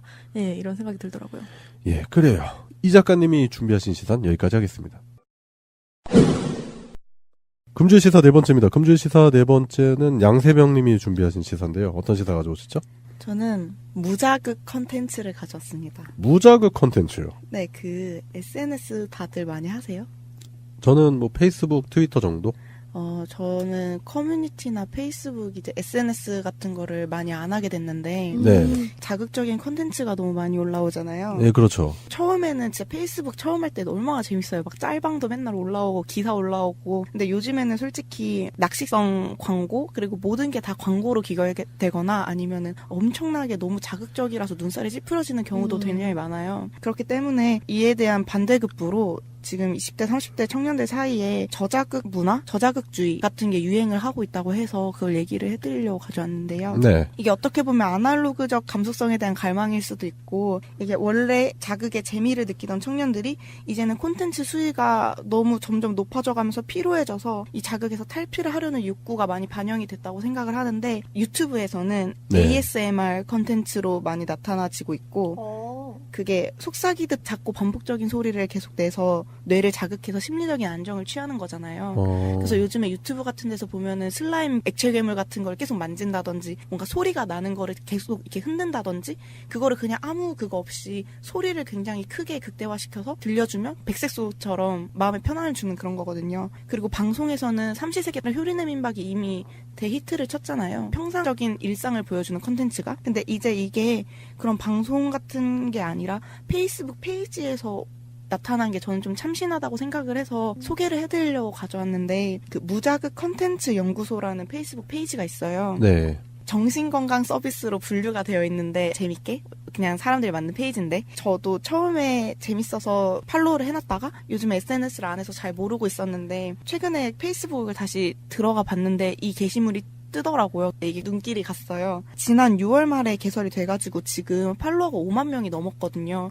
계속해서 거의 중소급 언론사처럼 한 게시물 올라오면 보통 1000개 이상의 좋아요를 받는 페이지인데 이게 어떤 컨텐츠들이 올라오냐면 자극적이지 않은 컨텐츠인데 이게 일상적인 사진을 찍어요. 근데 그 사진이 진짜 못 찍었어요. 그냥 너무 보정도 하나 없고 앵글도 이상하고 그냥 정말 일상적인 시선의 사진이고 설명을 딱 한 문장으로 올려요. 근데 형용사 없이 감정이나 의견을 배제시키고 이걸 보는 사람들로 하여금 어떠한 자극도 느끼지 못하게 예를 들면 어디 보쌈집 가가지고 그릇에 배추 한 폭이 놓여져 있는 사진을 올려놓고 먹을 만큼 담은 배추입니다 라는 문장이랑 그렇게 한다든지 아니면 그냥 책상 위에 휴지를 하나 올려놓고 카페에서 받은 휴지입니다. 부서지지 않은 온전한 쿠쿠다스입니다. 쿠쿠다스 하나. 그리고 심리적 안정감을 주는 지하철 구석자리입니다 하면서 정말로 그냥 지하철 구석자리를 찍어놔요. 정말 앵글도 이상하고 보정도 안 돼 있고 정말 멋이 없는 사진들인데 그러니까 이런 무자극 컨텐츠가 나오게 된 배경이 결국에는 자극적인 SNS 상에서의 컨텐츠가 실제적으로 사회에 뭔가 피해를 주고 있다는 의식이 발현된 거 아닌가요? 그래서 그 운영자의 의도 인터뷰를 보면은 본인조차도 굉장히 숨겼는데 자신의 모습이 뭔가 자극으로 표현이 될 수도 있으니까. 일단 네. 20대 후반의 남성인데 그 페이스북에서 낚시성 제목의 기사나 과장 그리고 왜곡된 게시물들 그런 콘텐츠들이 넘쳐나는 걸 보면서 굉장히 문제의식을 느꼈대요. SNS에는 분명히 순기능도 있는데 갈수록 부정적인 기능만 계속 부각이 되는 것 같아서 그래서 덜 자극적인 일상 속 장면들을 게시를 해서 네. 자극적인 콘텐츠로 가득한 그런 뉴스피드의 그런 균형을 맞추고 싶었다고. 그래서 일종의 밀어내기인 거예요. 자극적인 게시물이 많다가도 뉴스피드를 계속 내리다가 뭐 할아버지가 걸어두신 모자입니다. 그냥 그런 일상에서 볼 수 있는 모자 하나. 그냥 그런 게시물이 마음에 평안을 주고 균형을 맞춘다는 거죠. 우리가 그 사진전이나 이런 거 보면은 그런 사진들, 일상을 담은 사진들 있잖아요. 네. 그냥 뭐 어느 시골 버스 대합실 사진이라든지 네, 뭐 맞아요. 그런 거. 아니면 그냥 어디 담벼락 사진 그런 거? 아니면 뭐 그냥 해가 지는 일본 사진인가? 그런 걸 보면서 심리적으로 많은 안정감을 느낄 수 있는 부분을 응용을 한 것 같다는 생각이 맞아요. 드네요. 근데 그게 완전히 그 뭔가 전시장에서 볼 수 있는 것보다도 너무 일상적인 그런 거라서 오히려 사람들이 되게 재밌어 해요. 그래서 반응도 솔직히 조금 웃긴데 이게 팔로워들의 반응을 분석한 무 리포트라고 해서 리포트도 중간에 한 번씩 내주고 독자들의 제보 사진을 정리해서도 한 번씩 올려주거든요. 그러면서 옛날에 우리 한강에서 멍 때리기 대회 했던 것처럼 사람들한테 나무 그리기 대회를 개최를 해서 댓글로 사람들이 나무를 그냥 그려서 막 올리면 그거를 또 하나로 모아가지고 어떤 하나의 숲입니다 이러면서 사람들의 나무 그림들 이렇게 올리는 거예요. 진짜 낙서 같은 것들인데도. 근데 보면은 그냥 마음이 편안해지거든요. 그런 것들인데 그 무 리포트도 웃긴 게 예를 들어서 그 사람들이 자극적이다라고 뭔가 계속 피드백을 주는 거예요. 예를 들면은 그게 있었어요. 숲길에서 지나가는 고양이의 뒷모습이었어요. 산책하는 고양이입니다 라고 올렸는데 사람들이 게시자님 게시물 내려주세요. 고양이의 뒷모습이 너무 귀여워서 뭐 자극적입니다 막 이런 식으로 사람들이 막 재밌게 댓글을 달고 뭔가 긍정적인 댓글들이 반응을 이루면서 그걸 또 한 번 더 정리해서 그걸 한 번 더 게시를 해주면 더 긍정적인 반응이 나오는 순환이 잘 돼 있는 페이지였어요. 무자극이라는 게 사실 이런 무 리포트를 올리는 것도 사실 무자극이라는 건 없잖아요. 그 사람도 얘기하는 게 아무것도 느껴지지 않는 영의 자극이 아니고 피로를 유발하는 부정적인 자극에 대한 긍정적이고 편안한 자극을 무자극이라고 생각한다. 그러니까 말하고자 하는 바는 저자극 컨텐츠를 올린다라고 얘기하더라고요. 그래서 반응은 아까 얘기했던 것처럼 그런 과장, 욕, 자극적 표현 없이 일상 언어로 일상을 표현한 게 오히려 일상 속에 그런 소소한 행복을 찾게 해줬다. 정말로 아무것도 아닌 거였는데 버스에 앉아서 창가를 봤는데도 아 이게 이렇게 사진으로 올라가서 버스의 창가 자리입니다. 이러면은 굉장히 또 하나의 컨텐츠가 되는 것 같은 기분이 들잖아요. 그래서 일상 속에 그런 소중함을 느낄 수 있고 갈등이나 오해의 소지가 없는 정말 편안한 상태. 그래서 저는 이거를 좀 사람들한테 소개를 해주고 싶었어요. 아까 페이스북 한다고 하셨으니까 정민님도 팔로우를 해보는 게 어떨까 싶었는데. 제 페이스북 자체가 무자극이에요. 아 그래요? 네, 제 페이스북에는 관리를 잘 해주셨네요. 네, 평화밖에 없습니다. 아 정말. 네, 피스. 네. 무자극이다 못해 전 사망했어요. 제 페이스북 계정. 저도 사망 직전이거든요. 전 해킹을 당해서 아, 사망시켰어요. 네. 근데 어느 순간부터 SNS에서 피로감을 많이 느꼈었던 맞아요. 게 있는데 그게 뭐냐면은 뭐 정치 현안이라든지 뭐 시사 아니면 뭐 다른 뭔가 시시콜콜한 사건들을 많이들 올리시잖아요. 근데 그게 양세병님 말씀하신 그 무자극 컨텐츠에서 주장하는 대로 그게 자극이 엄청나요. 스트레스도 많이 받게 되고 내가 꼭 이걸 봐야 되나? 그 안에서 감정이입이 돼서 나 스스로가 나에게 가학을 하는 그런 구조가 되는 거. 그래서 내가 거기다 감정을 쏟지 않아도 돼야 되는데 거기다 감정을 쏟고 힘들어하고 감정이입이 되고 그러다 보니까 좀 힘든 부분도 있긴 있어요. 물론 그게 다 그렇게 피곤하고 스트레스 받을 만한 일은 아니고 분명히 알아야 되고 하는 일이긴 하지만 그 정도가 좀 지나치면 스트레스 상태가 긴장 상태가 너무 쭉 지속이 되지 않겠나 그런 생각이 들더라고요. 그래서 가끔은 SNS 자체를 아예 안 하는 경우도 저도 있고 그리고 이런 무자극, 저자극 뭐 이런 컨텐츠들을 보는데 지금 여기 올려놓은 거 보니까 마음이 되게 편안해지네요. 뭐. 그냥 배추 사진. 네 맞아요. 배추 사진 제일 웃겨. 그리고 뭐 지하철 구석탱이 자리 우리 네, 좋아하잖아요. 네. 꼭 여기 앉기를 원하고 그렇잖아요. 네. 편안한 자리. 그런 거에서 주는 의미도 있고 이런 사진들을 보면서 느끼는 그런 편안함도 있는 것 같네요. 제가 이거를 6개월 전에 만들어진 페이스북 페이지인데 지금 와서 가져온 이유가 이번에 책이 네. 나와가지고 그래서 언제든 아무렇지 않게 읽을 수 있는 책이라고 설명을 하면서 자극 없는 청중 기록이라는 책이 나왔어요. 책 디자인 자체도 굉장히 자극이 없어요. 네, 맞아요. 그리고 이게 펀딩한 사람들한테 주는 선물로 양말인데 양말에 양말입니다라고 써있고 수건인데 수건입니다라고 써있는 정말 소소한 그런 것들로 꾸며져 있는 거거든요. 네. 그래서 SNS를 하시는 분이라면 한번 페이스북 들어가 보시면 좀 마음이 편안해질 거고 또 딱히 SNS를 안 하시는 분이라면은 책도 한번 읽어보면 그냥 술술 읽힐 거거든요. 그래서 한번 소개를 해주고 싶었어요. 타인의 삶과 자신의 삶을 비교하면서 SNS에서 상당히 피로감 그리고 박탈감을 얻게 되는데 꾸며지거나 가공되지 않은 그런 평범하고 내 일상에서도 항상 보이는 그런 콘텐츠들을 보면서 위안을 얻었으면 하는 마음이 있어요. 네. 저도 사실 그런 거 많이 느껴요. 제가 어릴 때는 굉장히 자극적인 콘텐츠들을 좋아했는데요. 나이를 먹으면서 점점 그런 것들을 좀 멀리하고 내려놓는달까? 그런 시간을 가져요. 저는 명상을 이제 가끔 해요. 잠자기 전에 잠깐 정좌해서 진짜 명상을 하는 거예요. 그리고 명상할 때, 그러니까 여러 가지 명상법이 있는데 저는 그냥 최대한 생각을 없애고 감각에 집중하는 명상을 주로 해요. 전신에 있는 감각에 집중을 하는 그때 있는 물리적인 나만 집중을 하는 아무 생각이 없어지는 그런 무념무상의 단계에 들어간다.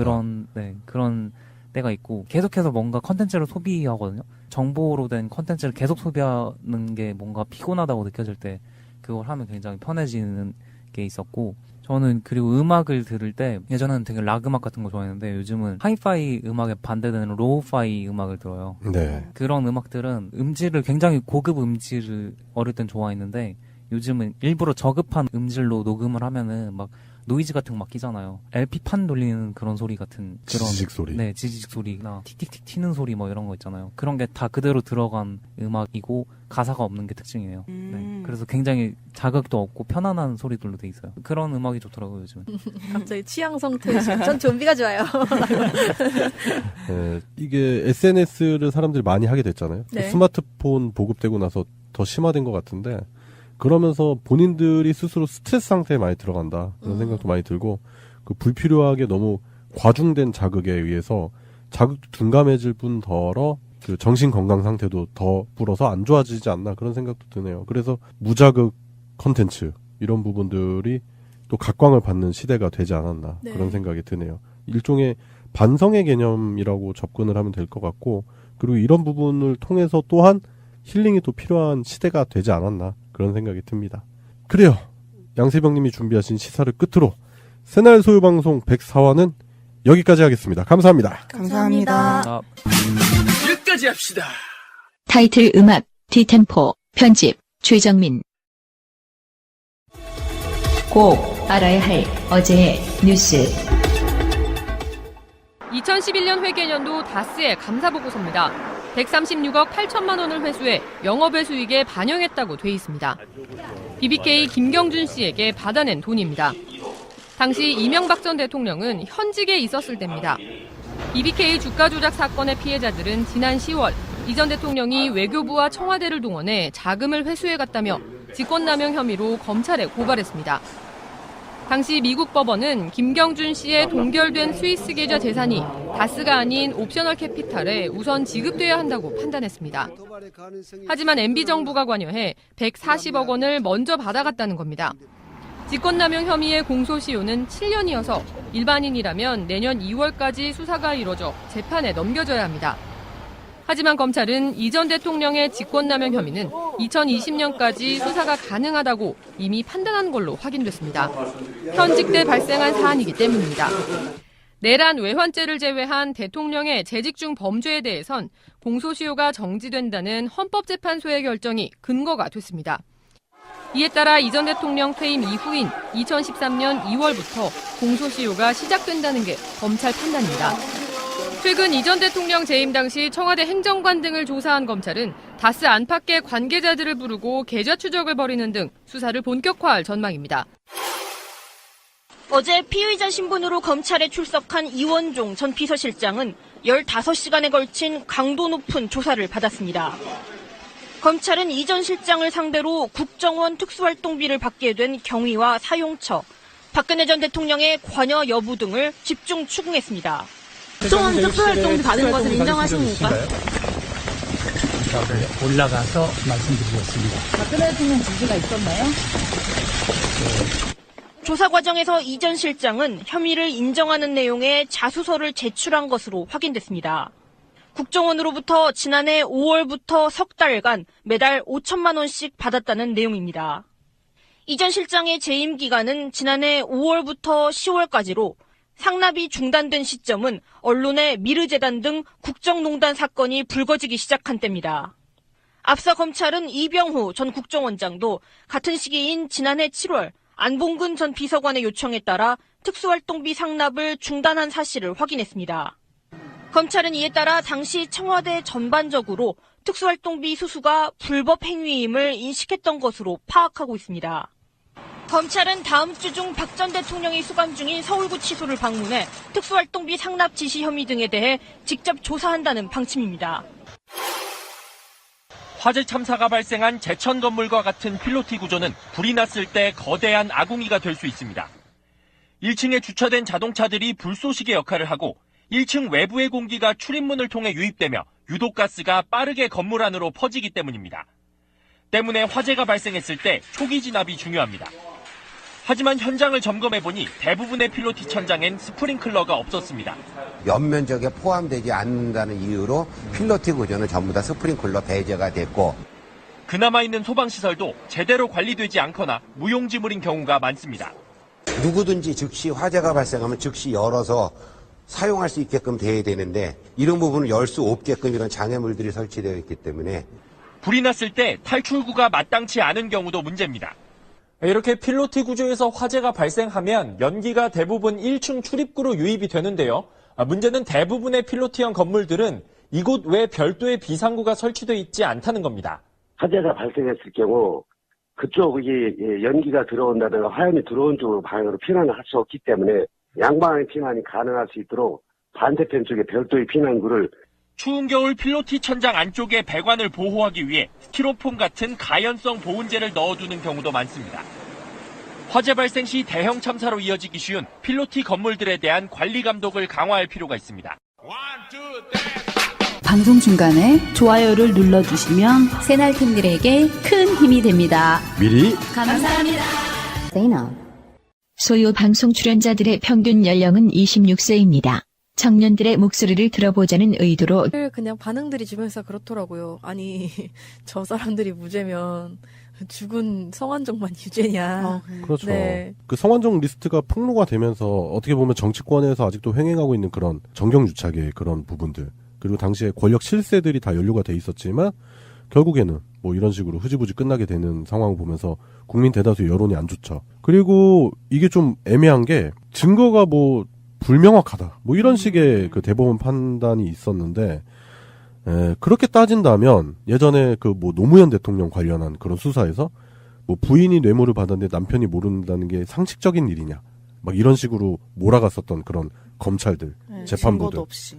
그런 부분들 생각해 본다면 사법부가 과연 공정한 잣대로 지금 현재 대한민국의 법 질서를 이끌고 있는지에 대한 의구심이 드는 거죠. 메모를 보고 뭐 성완종이 누구에게 돈을 줬고 누구에게 뭘 줬고 이렇게 써놓은 걸 보고 아 뭐 친분이 그렇게까지 되진 않은 것 같은데 그랬을 리가 없어라고 얘기하는 것 자체도 그게 소설 쓰냐. 네, 그게 법정에서 할 수 있는 판단일까 싶기도 하고요. 아니 그거를 왜 추리를 해요? 네. 그 메모가 근거가 되지 않는다면 그 친분 관계가 있다 없다를 판단하는 근거는 대체 어디 있는지 잘 모르겠더라고요. 읽어봐도. 네. 그런 생각을 하게 됐는데요. 이게 무죄가 난 거가 판사가 잘못한 게 아니고 검사가 잘못한 것 같아요. 그러니까 검찰이 이 사건에 대해서 아주 이렇게 유력한 증거를 내놔야 되는데 증거 자체가 없어서 그 리스트 말고는 사실 녹취록이랑 리스트 말고는 증거를 제대로 제출한 게 없어요. 그래서 이게 무죄가 난 것 같고 좀 의심이 많이 되는 게 같은 날에 진경준 검사장이 무죄를 받았단 말이에요. 넥슨에서 2억 주고서 주식 받아가지고 120억에 팔았거든요. 근데 그게 무죄가 났단 말이에요. 검사장이 무죄를 받은 거랑 검찰이 증거를 제대로 제출 못한 거랑 아무런 커넥션 없다고 보기엔 연결돼서 보이더라고요. 그렇죠. 재판부가 수사를 지시하는 곳도 아니고 그리고 법정 공방을 통해서 판결을 내리는 곳이기 때문에 어떻게 보면은 재판부의 전적인 잘못만은 아니다라는 송병호님 의견도 제가 봤을 땐 충분히 일리가 있다. 충분히 그런 정황도 보인다. 그런 생각이 들어요. 검찰이 어느 정도 뒤에서 세팅을 해놓고 이제 굴리기만 하면 된다? 약간 이런 식으로 봤던 거네요. 그런 의지 아니겠어요? 네. 그런 의지 차이겠죠. 막 진짜 어떻게든 잡아넣으려고 그러면은 예전에 노무현 대통령 때처럼 말도 안 되는 그런 논리도 갖다 붙이고, 그리고 비교해 볼 만한 사건이 있잖아요. 한명숙 전 총리 판결 사건을 보자고요. 그때 양상은 비슷했다고 봐요. 저는 지금 현재 그 성완종 리스트랑 그 증인들이 얘기하는 그 진술 있잖아요. 뭐 진술 번복을 했었던 부분도 똑같이 닮아 있는데 한 사건은 유죄가 된 거고 한 사건은 무죄가 된 거죠. 진술 번복 문제는 홍준표 같은 경우에는 그냥 말로 이제 하다가 얼버무려가지고 진술을 바꾸게 된 거죠. 말을 얼버무려가지고 그걸 두 가지로 진술을 해버렸는데 한명숙 전 총리 같은 경우에는 그걸 공식적인 기록으로 진술을 바꾼 거예요. 판결할 때 성완종 쪽에서는 재판부가 검찰 측 진술이 효력이 없다고 봤고 한명숙 쪽에서는 검찰이 최초에 제시한 진술이 효력이 있다고 봤어요. 두 가지 사건을 비교해서 보자면 한 사건의 증인은 증인이 위증을 했는데 그 증인이 위증한 게 잘못됐다. 그래서 위증죄도 처벌해야 되고 그리고 검찰 진술이 맞다. 이런 식으로 간 거고 한 사건에 대해서는 검찰 진술이 이건 말이 안 된다. 뭐 이런 식으로 해서 무죄를 선고한 거기 때문에 어떻게 보면 정말 불공정하다고 볼 수 있는 그런 일이죠. 정확한 디테일까지 안 보더라도 그냥 표면적으로 나와 있는 얘기들만 봐도 충분히 그런 의혹이 불거져 나올 수 있는 거죠. 큰 차이점이 뭐냐면은요. 성완종 리스트 같은 경우에는 검찰이 아까 말씀드렸다시피 증거를 못 내놨어요. 근데 한명숙 전 총리 같은 경우에는 증거가 딱 하나가 있는 게 동생이 집을 사면서 이제 전세금으로 수표를 냈다는 거예요. 그 시기에 돈을 받았다고 의심되는 시기에 수표를 냈는데 그 수표를 증거로 제시를 한 거예요. 정황이네요. 그냥 정황. 그냥 정황상의 증거로 그냥 그걸 찾아가지고 낸 건데 검찰이 그럴 때는 엄청나게 열심히 찾아가지고 증거를 제출을 하는데 성완종 리스트에서는 그 시기를 근처로 해가지고 그 압수수색하고 하면은 수표 하나 안 나오겠어요, 솔직히. 그럼요. 그런 노력을 안 했다는 거죠. 그러니까 적극적이었느냐 아니면 그냥 소극적이었느냐 그런 부분도 있겠네요. 그렇죠. 그리고 또 비교를 해볼 수 있다면 당시에 살아있는 권력이었느냐 죽어있는 권력이었느냐 그런 부분도 재판이 중요하게 작용을 하지 않았나 그런 생각도 드는 게 당시에 그러니까 한명숙 전 총리 사건 때 보면은 일단 노무현 정부, 참여정부의 생채기를 내야 되는 게 그 당시 집권 정부의 목표였던 것 같아요. 딱 봐도. 그렇잖아요. 일단 노무현 대통령 망신 주기는 성공을 했고요. 그리고 나서 당시에 여성 최초 국무총리, 그리고 참여정부 국무총리, 한명숙 전 총리를 타겟으로 삼아서 한명숙 전 총리, 그리고 참여정부가 실패한 정부라는 거를 강하게 인식시키려고 하는 그런 포석이 있지 않았나. 그런 분석도 충분히 나올 만한 것 같아요. 그때 당시 약간 양동작전 비슷하게 네. 보여진 게 한명숙 전 총리 문제가 불거지면서 그걸 문제 삼아서 사실 그 안철수가 탈당을 했거든요. 네. 맞아요. 그때 그랬죠. 네. 작전 비슷하게 당과 예. 민주당 세력 자체를 이제 흠집내고 그때 당시 문재인 당대표도 이미지에 타격을 많이 받거든요. 그렇죠. 까마귀 날자 배 떨어졌죠, 뭐. 네. 예. 그런 게 있었고 사실 이 성완종 리스트 이거 같은 경우에도 이걸 통해서 사실 홍준표가 지금 당 대표를 하고 있기 때문에 네. 유죄를 받았을 때 가장 흠집 많이 날 곳은 사실 자유한국당인데 그 세력은 뭔가 비호해주는 듯한 그런 게 보이는 거죠. 네. 그래요. 결국 어제 무죄 판결로 다시금 친홍이라고 하더라고요. 그래서 홍준표 당대표를 중심으로 뭔가 자유당의 세력 구조가 단단해진다는 그런 정황적인 분석이 많이 나오고, 그리고 실제로 뭐 그 무죄 선고 이후에 기자회견에서 홍준표 대표의 그 의기양양한 모습 때문에 많은 분들이 지금 분노를 금치 못하고 있는데, 그래요. 뭐 이런 식으로 해서 자신들만의 카르텔을 공고하게 다진다는 거, 뭐 그쪽들의 전략일 수도 있겠지만 국민 여론은 계속 정반대로 갈 것이다. 그래서 결국엔 또 심판의 날이 오지 않을까, 그런 생각이 듭니다. 자꾸 이런 부분들에 대한 의혹, 불신이 커지고, 그리고 홍준표 같은 자가 자꾸 그런 의기양양한 모습 보이는 것 자체가 그 국민들의 분노를 더욱더 자아내지 않나, 그런 생각이 들어요. 네, 그리고 오늘 23일날 홍준표가 그 SNS에다가 직접 글을 올렸는데, 그래요? 네. 세월호 참사를 이용해 정권을 잡은 세력들이 라면서 세월호보다 더 잘못 대응해서 사태를 키운 그 제천 참사가 어떻게 책임지고 수습할 건지 내가 지켜보겠다, 이런 글을 올렸어요. 뭔 개. 잠깐 우리끼리 한 1분 동안 서로 자유롭게 욕하는 시간 좀 가질까요? 아이고, 뭐 제천 그 화재 사건을 들먹이면서 네. 낮은 인식격으로 또 이용해 먹으려는 류여해나 잘 단속을 하시지. 그렇죠. 뭘 세월호를 또 들먹이시면서 그런 말을 하시는지 모르겠네요. 그래요. 지금 그 류여의 인형 들고 와가지고 나 팽당했다고 막 울먹울먹 하는데, 그래도 한때 같이 이렇게 정치적 뜻을 같이 했던 사람인데 좀 위로를 해주고 그러셔야지. 뭐 무지 인형이라도 사주든가. 그러니까 야당의 수준을 딱 보여주는 거죠. 또 세월호 사건. 세월호 사건 또 들고 나와가지고 세월호 사건으로 정권을 잡았다는 그런 개 망발을 하고 앉았는 그런 당대표. 정상적인 정당이라고 볼 수도 없는 거고, 그 당을 대표하는 사람의 의식 수준이 결국 그거밖에 안 된다. 이제 욕하기도 아까워요. 좀. 그러니까요. 네. 세월호 사건을 자꾸 정치적으로 이용하려고 하는 그런 모습이 보이는 거죠. 화재 사건 자체도 지금 네. 그 정치적으로 이용하는 거가 이제 문제인 거잖아요. 그렇죠. 네, 그 아예 언론이랑 포털 방송이 다 좌파들밖에 없고 SNS에도 문바들밖에 없다 이러면서 저 깜짝 놀랐어요. 그냥 막 써놨어요, 글을. 막 써놨어요? 네, 진짜 그냥 막 찔러놔가지고. 뭐 거의 뭐 SNS를 보면 그 사람의 수준을 알 수 있는데 그냥 배설 수준. 그리고 최근에 또 일본에 가서 그 굴욕적인 모습. 네. 네, 의자 사이즈, 의자 높이 때문에 또 문제가 됐었는데, 그런 모습들 보여주는 사람이 결국에는 그 뭐 문재인 대통령이 뭐 중국 가서 뭐 굴욕적인 외교, 뭐 아련을 했다는 듯한 그런 말을 했지만 정작 본인이 일본에 가서 아련을 하듯이 굽신굽신. 허리도 이만큼 숙이고. 네. 원래 약자한테 강하고 강자한테 약한 전형적인 그쪽 부류의 사람들의 모습을 보여주는 사람. 그 사람이 현재 야당의 당대표입니다. 그 사람이 홍준표입니다. 우리가 엘리트라고 생각하는 그 사람들이 알고 보면 다 친일 경찰 노덕술의 후예 뭐 이런 거잖아요. 그렇죠. 그러네요. 그런 거기 때문에 사실 다 엮여 있는 거잖아요. 네, 노덕술 뭐 하팔라 다 그런 사람들의 원료 아니겠습니까? 박정희도 빼놓을 수 없지. 무섭게가 그렇게 귀여워했던 박정희도. 네. 네, 저희 정신적 고향 일본의 노무현 대통령 탄핵 소추.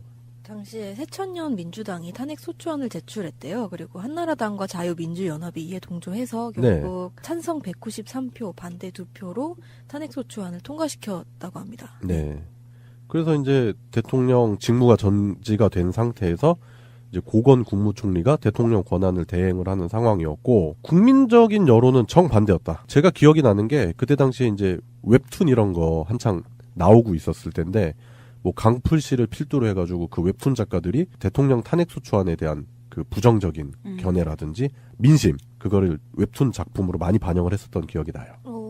그래서 사람들이 분노했었던 지점이 뭐냐면 대통령 시작한 지 1년 됐는데 그리고 솔직히 따져보면은 그 전직 대통령들이라든지 그리고 나서 뭐 노무현 대통령 후에 지금 뭐 문재인 정부 전까지 그런 정황이 충분히 있었거든요. 대통령들이 직접적이거나 간접적으로 선거에 개입하려고 했었던 그런 정황들. 그런 부분 때문에 시민분들 많이 분노를 했는데 노무현 대통령 발언 하나 가지고 물고 뜯고 뭐 언론부터 해가지고 쌩 난리를 치는 거예요. 지금도 그렇게 상황은 나아지지 않았다고 보거든요. 그때 당시 이제 결국에는 국민 여론 자체가 왜 니들이 우리가 뽑은 대통령을 니들 멋대로 탄핵을 시키려고 하느냐. 우리의 생각은 그렇지 않다. 적극적으로 반영을 했었던 것 같아요. 그러다 보니 결국에는 헌법재판소에서 탄핵소추안이 기각이 됐죠. 한참 이제 중학교 다니고 있을 때인데 네. 단편적인 기억들은 몇 개 있어요. 굉장히 인상 깊게 근데 기억이 남는 게 미리 알려주신 건 아니지만은 이제 제가 존경하는 선생님들이 알고 보니까 정교조 선생님들이셨어요. 네. 근데 그분들이 정교조 활동을 하면서 사회적인 탄압을 많이 받으니까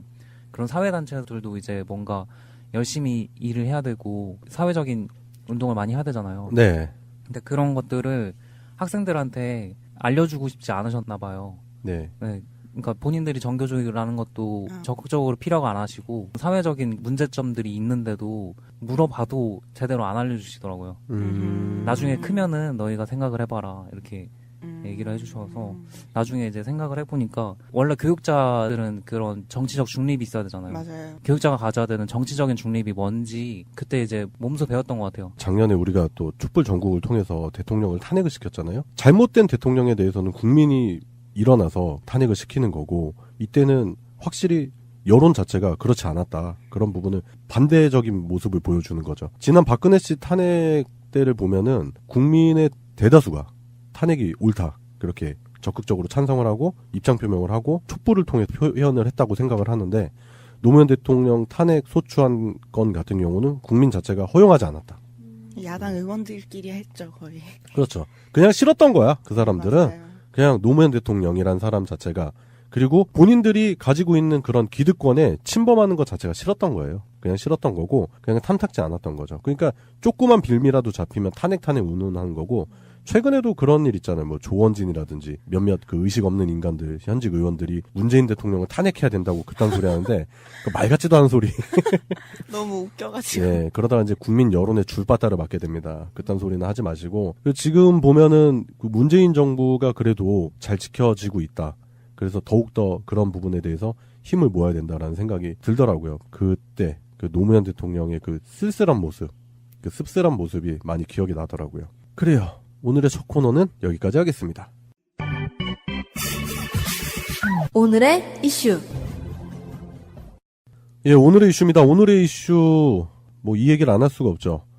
예, 어제 홍준표, 이완구, 성완종 리스트 관련한 최종 판결이 결국에는 무죄로 판결이 났고요. 지금 그래서 여론 자체가 많이 안 좋죠. 2년 전 정치권을 굉장히 막 뒤흔들어 놨는데 결국 빈손으로 끝나게 되는. 뭐 김기춘까지도 나오고 리스트 자체에 올려져 있는 사람들이 네. 굉장히 한참 이제 힘을 가지고 있던 사람들이었죠. 네. 청와대에 들어가 있던 사람도 있었고 총리도 있고 막 이제 당선된 사람도 있었고 그런 사람들이 한 사람한테서 돈을 1억, 2억, 10만 달러 뭐 이렇게 받았다는 거가 귀추가 주목이 되는 일이었는데 아니나 다를까 이게 다 무죄로 난 이걸 보면서 처음에 가졌던 우리가 그 분노들이잖아요.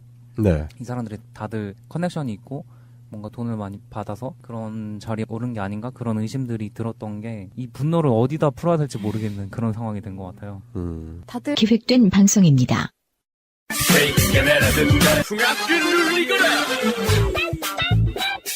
소리 없이 요란 방송 새날 소유 방송 시작하겠습니다. 맞습니다. 예, 오늘도 세 분 자리하셨습니다. 양세병님. 안녕하세요. 네, 송병호님. 안녕하십니까. 예, 이 작가님 나오셨습니다. 네, 안녕하세요. 예. 요즘 연말연시라서 술자리가 좀 잦은 편이시지 않나요? 저는 개인적으로 술을 못 먹어서 없는데. 아, 그래요? 너무 놀라시는 거 아니에요? 저는 그 담금주 이런 거 꺼내 드실 것 같아서. 아니, 제가 술을 못해가지고, 네, 그런 자리가 저는 없어서 조금 외롭네요. 다들 친구들 보면 다들 놀러 다니더라고요. 아, 그래요. 요즘 뭐 다들 연말연시에 모임에 네, 맞아요. 많은 분들 모여가지고 또 좋은 자리 하다가 과음해가지고 막 다음날 일정이 막 지장 초래하고 그러잖아요. 송병훈 님이요?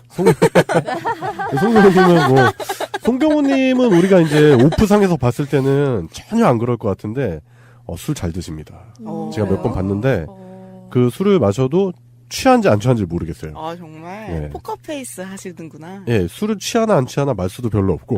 술을 안 마셔도 뭐가 좋은 건지 나쁜 건지 잘 모르는 얼굴이잖아요. 맞아. 네. 약간 항상 미소를 띠고. 저런 사람도 조심해야 돼. 맞아. 속을 모르겠는 얼굴. 네. 제도로서의 민주주의가 흔들리고 구타는 일은 이제 없습니다. 민주주의가 밥이고 밥이 민주주의가 되어야 합니다. 요즘 술 많이 드시죠? 많이 마시네요. 요즘. 네, 또 아무래도 비즈니스도 하시고 하니까. 재미있는 것 같아요. 아, 그래요? 네, 날 추울 때 술 마셔야 좀 몸도 뜨뜻해지고. 이 작가님도 술을 좀 하시죠? 네, 저는 좋아하는 편인데 네. 또 단술은 별로 안 좋아해서 아. 네, 음식점 가면 좀 마실 술이 별로 없어요. 저한테는 소주도 좀 너무 달게 느껴져서. 아, 그래요? 네. 네? 그러면 어떤 술을 드세요? 저는 안동소주 같은 거 되게 좋아해요. 아, 네. 그러니까 뒷맛도 쓴 술. 그냥 깔끔한 술. 아, 깔끔한. 네. 그 뭐 중국 술 이런 거 잘 네, 맞으실 것 같은데. 중국술, 안동소주 뭐 이런 거 좋아하고 보드카도 저번에 먹어봤는데 괜찮았고 위스키도 괜찮더라고요, 나름대로. 멋있다. 그래서 멋있는 게 아니라 이제 너무 돈이 많이 들죠. 그러니까. 그래서 보통은 그냥 닥치고 참이슬 오리지널 맞고요.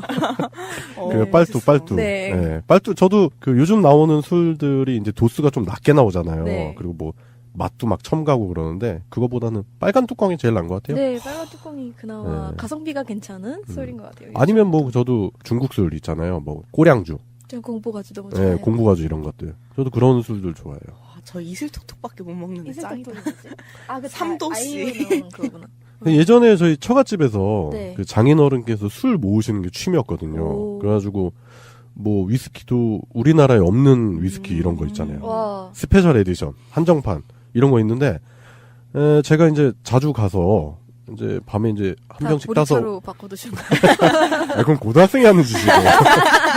근데 홀짝홀짝 이렇게 마시다 보니까 어느 날 갔는데 술을 다 쫙 숨겨 놓으셨더라고요. 에이, 너무 많이 먹었어. 맞아, 마음 상했었어. 제가 한 번은 그 장인어른 그 모아놓은 걸 이렇게 탑을 만들어가지고 사진도 찍어가지고 너무 흐뭇해하는 거를 뒤에서 보시더니 그거 네 거 아닌 거 알지? 막 이러면서 아니 그냥 보기만 하는 거예요. 막 이러면서 했는데 어느 순간 이제 싹 없애셨더라고요. 그래가지고 좀 아쉬운데 예, 저도 술을 좋아하는데 요즘 예전 같지 않게 술자리가 좀 잦다 보니까 네. 속병도 좀 나오고 그러는 것 같아요. 피곤하기도 하고. 조심해야 돼요. 예, 그럴 땐 또 우리 새날에서 광고하는 이너피스라는 숙취해소제가 있어요. 제가 먹어봤는데 진짜 효과 좋아요. 제가 왜냐면 술 먹고 숙면을 잘 못 취하는 타입인데 그거 먹고 나서 숙면 취하는 게 많이 도움이 되더라고요. 그래서 연말 연시에는 그런 건강보조제의 도움도 받아야 되지 않겠나. 그럴 나이가 됐나. 뭐 이런 생각도 해봅니다. 예, 그래서 술 얘기로 시작을 했는데 연말 연시에 잦은 술자리 예, 다들 건강 잘 챙기시길 바라겠고요.